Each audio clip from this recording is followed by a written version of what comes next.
اگر آپ نے ابھی تک ہمارا چینل سبسکرائب نہ کیا ہو تو سبسکرائب کر لیں اور بیل آئیکن کو بھی دبا دیں تاکہ آنے والی ہر ویڈیو کی اطلاع آپ تک پہنچ سکے۔ بسم اللہ الرحمن الرحیم۔ سامعین و ناظرین، آج کے درس میں روزے کے آداب احادیث نبویہ کی روشنی میں بیان کروں گا۔ یہ ایک حدیث پاک حضرت ابو ہریرہ رضی اللہ تعالیٰ عنہ سے مروی ہے۔ آپ کہتے ہیں اللہ کے رسول صلی اللہ تعالیٰ علیہ وسلم نے ارشاد فرمایا، اذا جہل علی احدکم وهو صائم فلیقل اعوذ باللہ منک انی صائم۔ حضور فرماتے ہیں کہ جب تم میں کا کوئی روزہ دار ہو اور اس کے ساتھ کوئی آدمی آ کر کے بے وقوفانہ رویہ اختیار کرے، بے وقوفانہ رویہ اختیار کرنے کا مطلب یہ ہے کہ بلا وجہ اس سے بحث کرے، جھگڑا کرے، لڑائی کرے، گالی گلوچ کرے، تو روزہ دار اس کو جواب نہ دے بلکہ اتنا کہہ دے کہ میں تجھ سے اللہ کی پناہ چاہتا ہوں اس لیے کہ مجھے روزہ ہے۔ یعنی بہترین جواب یہ ہے۔ اب گالی کا جواب گالی سے، تکلیف کا جواب تکلیف سے نہیں دینا، لڑائی کا جواب لڑائی سے نہیں دینا، اس لیے کہ اگر لڑائی کا جواب لڑائی سے دو گے تو تمہارے روزے کا جو فضل ہے یا روزے کا جو کمال، حسن اور ثواب اور فضیلت تمہیں ملنے والی تھی اس سے تم محروم ہو جاؤ گے۔ بظاہر فرضیت ساقط ہو جائے گی لیکن اس کا فضل اور کمال تمہیں نہیں مل پائے گا۔ اسی طریقے سے ایک اور حدیث پاک ہے حضرت ابو ہریرہ ہی سے مروی، آپ کہتے ہیں حضور نے فرمایا، اذا کان یوم صوم احدکم فلا یرفث ولا یجہل، کہ جب تم میں سے کسی کے روزے کا دن ہو تو وہ نہ بےہودگی کی بات کرے اور نہ بے وقوفانہ رویہ کسی کے ساتھ اختیار کرے۔ فإن امرؤ شاتمه أو قاتله فليقل إني صائم، اگر کوئی آدمی اس کو گالی دے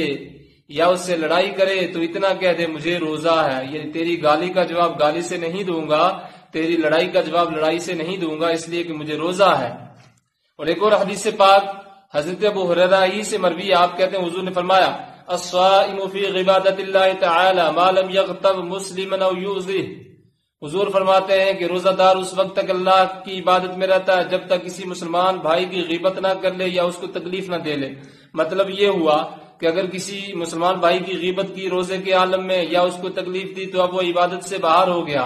عبادت سے باہر ہونے کا مطلب یہ ہوگا کہ بظاہر فرضیت اس کے ذمے سے ساقط ہو جائے گی لیکن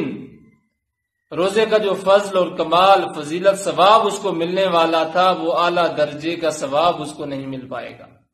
اسی طریقے سے ایک اور حدیث پاک حضور نے فرمایا، ان الصیام لیس من الاکل والشرب فقط، کہ روزہ صرف کھانے اور پینے سے باز رہنے کا نام نہیں ہے بلکہ روزہ انما الصیام من اللغو والرفث، بلکہ روزہ بےہودگی کی بات سے، خرافات سے باز رہنے کا نام بھی ہے۔ فَإِنْ سَابَّكَ أَحَدٌ أَوْ جَهِلَ عَلَيْكَ فَقُلْ إِنِّي صَائِمٌ،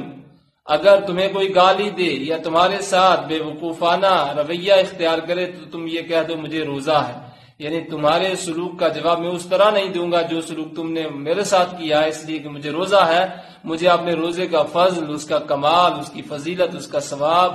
باقی رکھنا ہے۔ ایک اور حدیث پاک، بلکہ یہ حدیث قدسی، اللہ تبارک و تعالی نے فرمایا، من لم تصم جوارحه عن محارمی فلا حاجت فی ان یدع طعامه وشرابه من اجلی۔ اللہ نے فرمایا جس کے اعضاء یعنی ہاتھ، پیر، زبان، آنکھیں، جس کے اعضاء نے میرے محارم سے روزہ نہیں رکھا، محارم سے مراد اللہ کے حرام کی ہوئی چیزیں، جیسے غیبت حرام ہے، کسی پر ظلم کرنا حرام ہے، تو ان چیزوں سے کسی کے اعضاء نے روزہ نہیں رکھا تو اللہ فرماتا ہے تو کوئی ضرورت نہیں ہے میرے لیے اس کے کھانا اور پانی چھوڑنے کی۔ مطلب یہ ہے کہ وہ کھانے اور پانی سے تو باز رہا، ایسا کھانے اور پانی سے باز رہنے سے کوئی فائدہ نہیں ہے جس میں وہ بندہ محارم سے باز نہ رہا ہو۔ روزے کا مطلب یہ ہوا کہ کھانے پینے سے باز رہنے کے ساتھ ساتھ محارم سے بھی باز رہا جائے، روزے کے عالم میں خلاف شرع چیزوں کا ارتکاب نہ کیا جائے۔ اگر کسی نے روزے کے عالم میں محارم میں سے کسی چیز کا ارتکاب کر لیا، مثلا غیبت حرام تھی، اگر کسی نے غیبت کر لی روزے کے عالم میں تو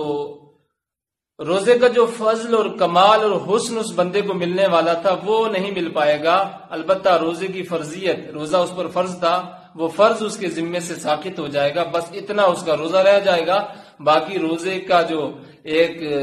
ثواب کا سلسلہ تھا یا اس کے کمال کا سلسلہ تھا وہ اس کو ملنے والا نہیں ہے۔ اللہ تبارک و تعالی ہم سب کو حسن عمل کی توفیق عطا فرمائے۔ السلام علیکم ورحمۃ اللہ وبرکاتہ۔